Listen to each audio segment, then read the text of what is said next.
Hey, what's up? What's up? Today, I'm going to be reacting as a real estate professional. I'm a partner in a real estate business to Nick Gerli's mortgage crisis video today. He shot it about 5 days ago at the end of February 2023. I haven't watched it yet. I'm going to react to it with you and give you my thoughts on it. So let's watch it together. Be sure to hit that subscribe button. Let's get going. The mortgage collapse in the U.S. housing market just got even worse in 2023, with mortgage purchase applications crashing by an unbelievable 41% year over year, down to the lowest level in 28 years, even lower than what occurred during the last crash after 2008, indicating that the spring 2023 housing market is going to be an Numbers don't lie. Numbers don't lie. Absolute ghost town. We're going to have empty open houses. We're going to have desperate. I'm kind of along those thoughts too. Spring is the hottest real estate time of the year. It's when the most buying and selling happens.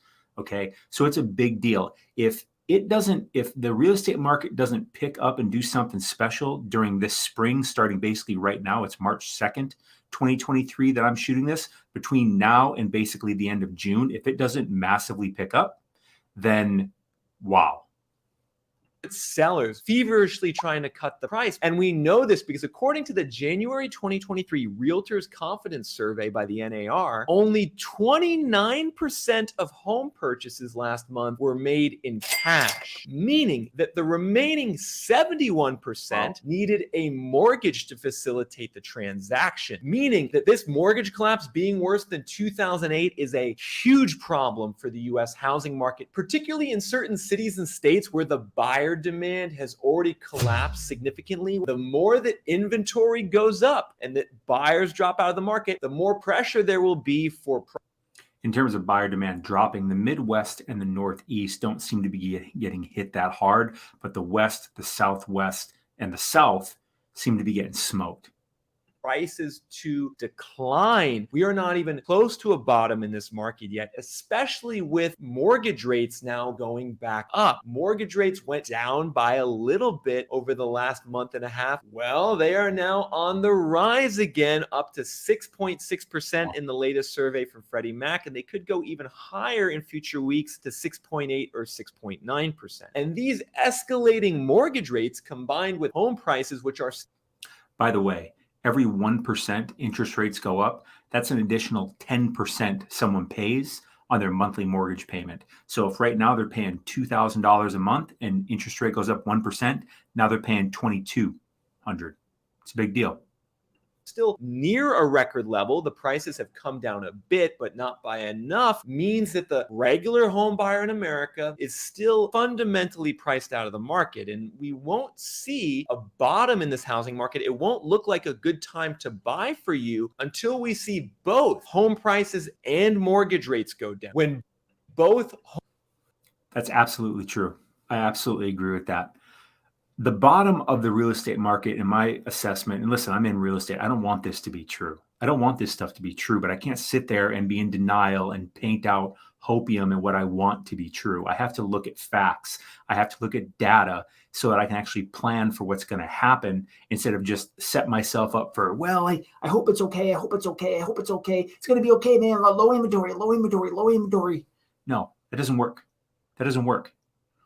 Until home prices meet in equilibrium with the mortgage rates, well, mortgage rates are going to go down. Well, eventually, but probably not by the time the peak buying season, which is right now, spring, till probably about the end of June. Until that's over, probably not. Mortgage rates will probably actually go up above 7 because the Fed plans on raising interest rates even more. If you've been paying attention to that, on March 22nd, we will get the next interest rate hike, and it might be 50 basis points. If that's what it is, mortgage rates will instantly go over 7%. Okay, wild. Let's go back to it. home prices and mortgage rates go down, it will bring down this typical house payment in America, which is now around $2,500 a month for a new home buyer. That's double what it was in 2020. And it's also almost double what it was in 06, 07 before the 2008 crash. We need to see this line go down significantly, the house payment line, before it is a good time to buy. Now, there's a lot of people out there, everyone, who say that we're not going to see that house payment. It's called housing affordability. It's an actual index, and it's the worst it's ever been in history, meaning the prices of houses with mortgage rates and median income. You put all those together, it gives you a number, it gives you a ratio, and it's the worst it's ever been in history. Facts. I don't want this to be true, but it is. So I have to adjust for what is. Line go down. They say prices aren't going to go down. A lot of realtors and investors say this because their argument is inventory is low on the US housing market, and as a result, prices won't go down. And we can see there is some legitimacy to this. There is some legitimacy, but inventory is relative to demand. Demand has fallen off an absolute cliff. Okay. Well, we'll go back here. I like this chart he's got up here. This claim, according to the US Census Bureau, there was only about 720,000 houses available for sale at the end of 2022. But what I want you all to pay attention to is the bar right next to it. As you can see, folks, there's about 14 million houses that are sitting vacant on the US housing market, not for sale, which shows you that actually there's tons of inventory in the US housing market ready to be released onto the market. And if only like 5% of all those people who own vacant property, like investors or second and third home buyers, if only 5% of them decide to sell and cash out at the top, that would instantly double inventory on the US housing market. And suddenly no one anymore would be talking about low inventory. And besides, everyone, inventory is not low in a lot of different states. We talked about Utah before, but what about Arizona? When people stop saying low inventory, that's probably when you should buy. They will stick to that narrative forever. Inventory is up 150. Not forever, right? Not forever. But once they actually stop saying it, that's probably when you should buy. % year over year in Arizona. It's up 150% in Idaho. It's up 140% in Washington. It's up by 144% in Tennessee and 100% in North Carolina. Now we're starting to see that inventory pile up in North Carolina in cities like Charlotte, in Raleigh, in Greensboro, and Winston-Salem. We're just starting to see that inventory pile up, and we're seeing a big reduction in home buyer demand. On this graph, you can see the 15 metros in America with the biggest collapse in pending home sales over the last year. And what do you see? Charlotte is number 2 at minus 54%. Winston-Salem and Greensboro are there at minus 47%. And you can see suddenly a lot of markets in the Southeast, like a Fayetteville, Arkansas, a Jacksonville, Florida, a Cape Coral, Florida, a Deltona, Florida, are suddenly struggling to find home buyers. Moreover, the markets that are already crashing, like San Jose, Austin, Las Vegas, and Phoenix, buyer demand is down 40 to 50% in these markets as well, which is an indication that many home buyers in the U.S. Let's be clear. Let's be clear. Let's be super duper clear. When he says 40 to 50% down, that means if there were 1,000 buyers, now there's 500, 600, right? Cut in half. That's what that means. Keep that in mind.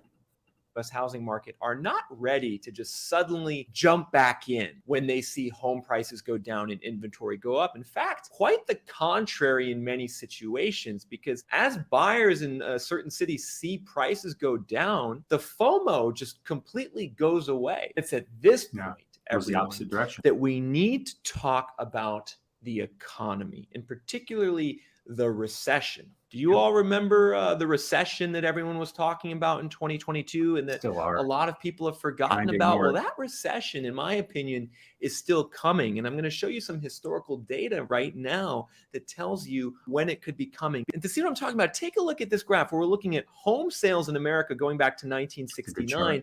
And there's been 4 distinct peaks in home sales over the last 50 to 60 years. And what do you notice, everyone, is that after each of the previous 3 peaks, we had a recession following those peaks. In 1980 and 1982, we had a double dip recession.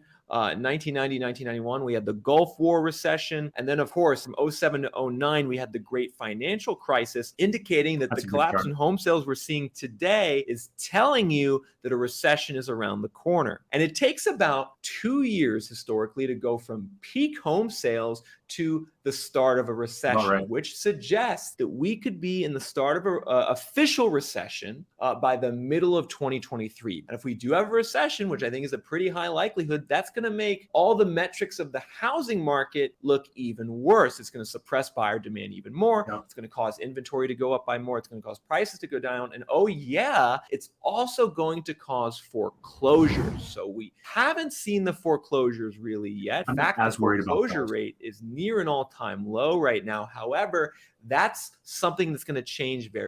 Something I'm much more concerned about is the amount of second homes and investor homes and new homes from home builders.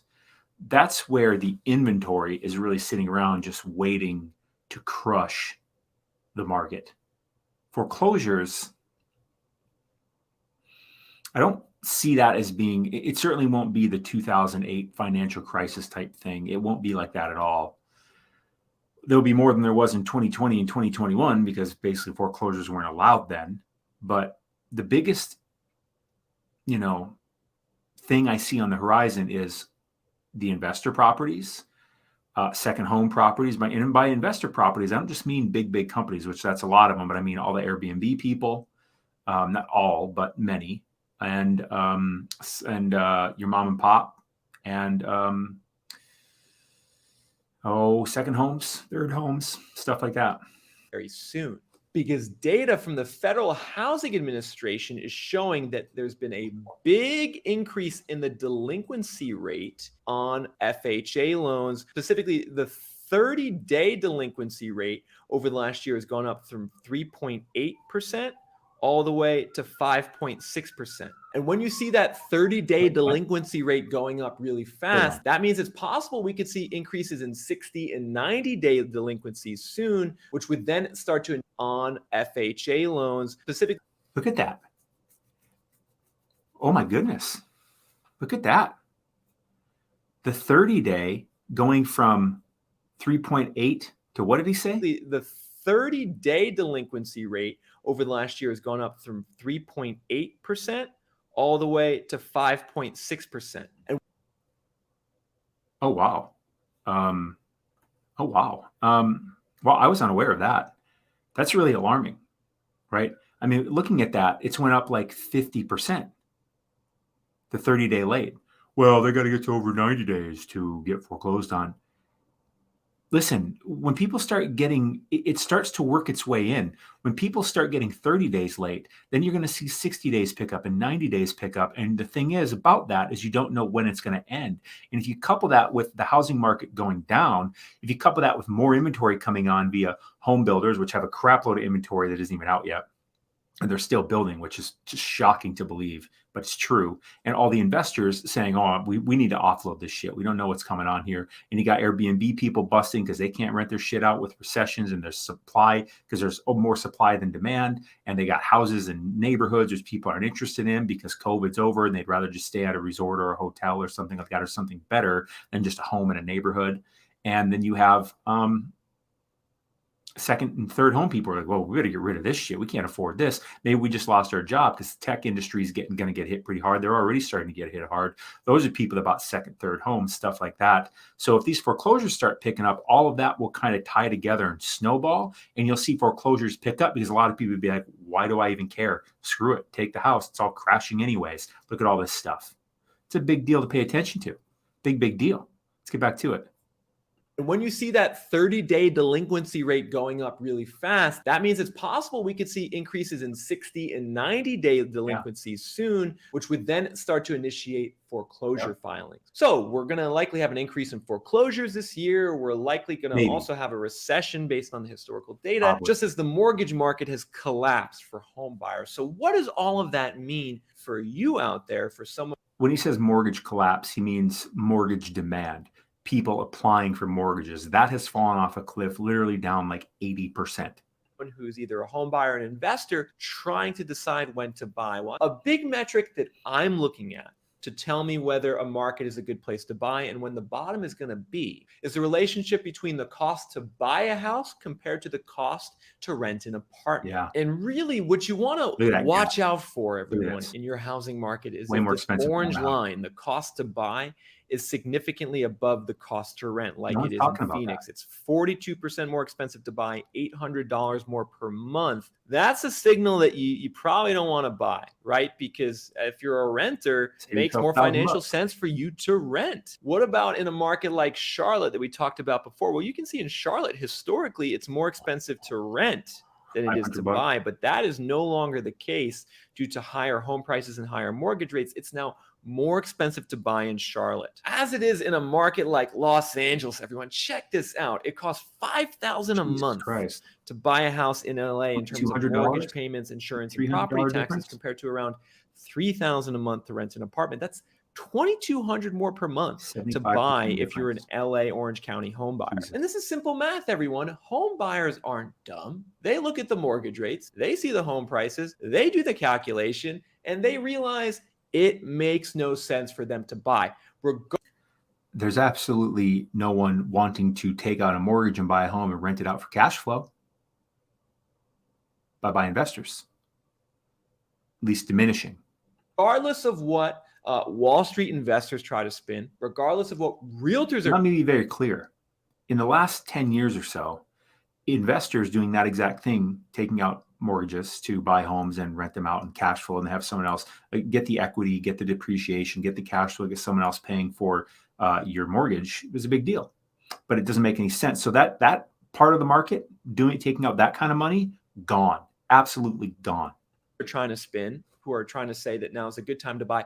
The regular home buyer knows that that's not true. And so long as the regular home buyer is financially incentivized to rent instead of buy, we're not going to see a meaningful recovery in the housing market. Now, before signing off, everyone, I'm going to do a quick rapid fire round. I haven't done this in a while. I'm going to run through a bunch of housing markets really fast in terms of how much the inventory has gone up and how much these housing markets are going to get hurt by this mortgage collapse. And basically, these are the markets where prices are likely to go down the most over the next 6 to 9 months. It's really going to be the markets in red on this map. One of them would be Nashville. Inventory in Nashville is already up 300% year over year, just as we're walking into this mortgage collapse getting even worse. Nashville is a housing market I would definitely not buy in right now. The same goes for Dallas. Inventory in Dallas is up 200% year over year. It's going to climb even further over the next 6 months as the mortgage collapse plays out. And this is a housing market that somehow I hear a lot of people saying is recovering and that the buyers are coming back in. That is not true in Dallas. Nor is it true in a market like Riverside, California. The inventory in Riverside is up 124% year over year. This is a place that's no longer receiving an influx of home buyers from LA, and thus is going to have real issues going forward in 2023. And if you guys want to look at this map yourself, you can go to www.reventure.app and create a free account. When you're prompted, you're going to have access to all this inventory data and much in Midwest, like New York, like Syracuse, like Chicago, like Hartford. The inventory in these housing markets is still very low, and the buyer demand is holding up better in these metros in blue than it is almost anywhere else in America. And this is still one of the big mysteries of the 2023 housing market. Really? Actually, the hottest housing markets and the strongest ones are the ones in the Midwest and Northeast Rust Belt that seemingly everyone is leaving. These are the ones where the buyers are still buying at 6.5% mortgage rates. And that suggests to me that we are seeing a shift in migration and where people are moving in America. The fact that inventory is up 200% year over year in Tampa, but is down in Syracuse, suggests to me that fewer people are moving to Tampa, more people are staying in Syracuse. This same migration shift occurred at almost exactly the same time in the last housing crash around 06-07. We saw a big reduction in people moving to the south around 06-07. We saw a big reduction in people moving into the west. And we saw the Midwest and the Northeast do a lot better in that last housing crash. And I think those areas of the country are going to do much better again. However, that doesn't mean you should necessarily buy in the Northeast or Midwest. If you go to a housing market like Boston, the typical cost to buy a house in terms of your monthly payments, mortgage, taxes, and insurance is around $4,000 a month across the Boston metro. Well, let's be very clear about something. Let's be very clear about something. That gap between the cost to buy and the cost to rent, the monthly payment, that has to have a reckoning. Either rents have to go way up or mortgage has to go way down, mortgage payments. So you got to ask yourself, what's going to happen there? Well, maybe both. Well, maybe both.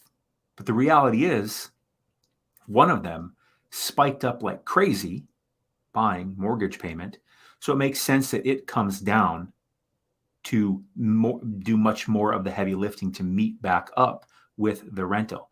And rentals, as we've been seeing, have actually been going down mostly in the country. And we're probably going to continue to see that, because why wouldn't it, right?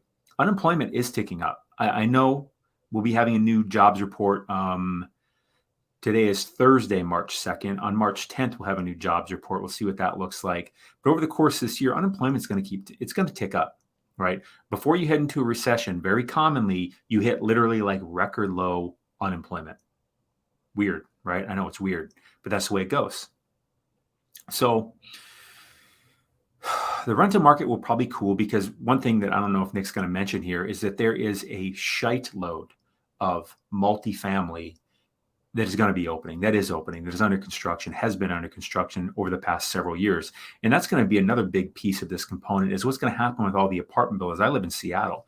I got to tell you, there are high-rise apartment buildings opening like crazy. Some that have been being built for several years, and they're finally coming to open at the worst time for them. Now, these companies, they took out typically short-term loans for these multifamilies, these skyscraper apartment buildings, and some condo buildings, mostly apartment buildings. And they're going to have to refinance them, because the loans that they took out, typically they're construction loans that just have a few years to them, and then they have to refinance them or get a new loan, or maybe they have a balloon to them, something like that. So they're going to have to get a new mortgage on these buildings at a much higher interest rate. And commercial loans are typically higher than your residential. So if a residential person is paying 7% for a mortgage, commercial is paying 8 to 9. When there's less demand, I live in Seattle. I mean, people are getting laid off here now in tech, and Amazon, Microsoft, Google, Facebook's got a commercial building that they were going to use, and they're not even using it anymore. Now they're trying to sublet. This is all a big component that is more than just any one piece. Low inventory. Much bigger deal than that. And I hear that from real estate professionals. They don't know shit about their own industry. They don't know shit about their own market. I'm telling you, I'm a partner in a real estate business. I do investing. I'm on every single side of it. And I pay attention to this stuff like crazy stuff. I'm not in commercial, but I pay attention to it, right? I pay attention to all these little details because I'm just fascinated by it. I'm interested in it. I'm a numbers guy. And this is all looking rough. Let's go back to Nick. While rent is around $2,900 a month. So yes, it's expensive to rent in Boston, but it's $1,000 more per month to buy. So that suggests to me that we're going to see the buyer demand in Boston taper off, and that the inventory is going to start going up in 2023. Same thing in New York, which includes New York City, Westchester, Long Island, Northern Jersey. The cost to buy is around $4,000 a month, while the cost to rent is $3,000 a month. So it's $900 more expensive to buy in the New York metro, when it was historically actually more expensive to rent. So this is a signal that the New York housing market, despite kind of holding on and not crashing yet, is going to have some issues as 2023 progresses. That's it for today, everyone. This is Nick from reventure Consulting. Remember, So that was a good video. I always like Nick's presentation. He uses good data. Obviously, he's more on the bearish side. He has been for a while. He really thinks things are going down, but I that's the only logical assessment. That's the only logical assessment from any of this.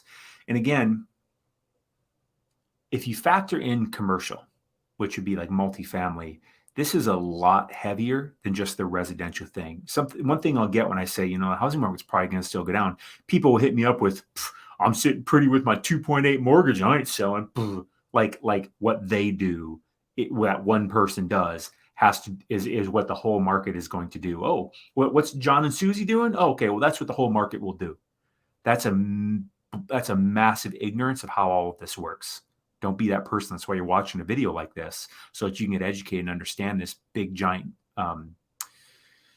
machine more. So commercial multifamily is a big deal. All these investors have been piling money for the last decade, and they piled every year that went on more and more and more, not just on top of each other. I mean, literally more. If this year was $1 million, next year's $2 million, then $3 million, then $4 million, then $10 million. It's in the billions, to get real about it. But this is far from over, and we do have a recession coming. I think you'll probably agree with me on that. I don't know. I think this is going to take at least a couple years to play itself out. If you needed to buy a home, if you really wanted to buy a home, I just want to get one, don't even come close to paying what people are asking. This is the time to make what I call disrespectful offers. What I mean by that? Well, if houses in the neighborhood are going for 400 and someone lists at 400, offer 320. And actually don't go any less than 320. Don't go any more than 320. I mean, and that's literally what I mean, because prices are coming down to that. Like, it's so uncertain that you shouldn't be in a hurry to buy a house. But if you want to buy one, be very picky. Not financial advice. That's just what I would do. All right. Take care. Hit that subscribe button. Have a good one.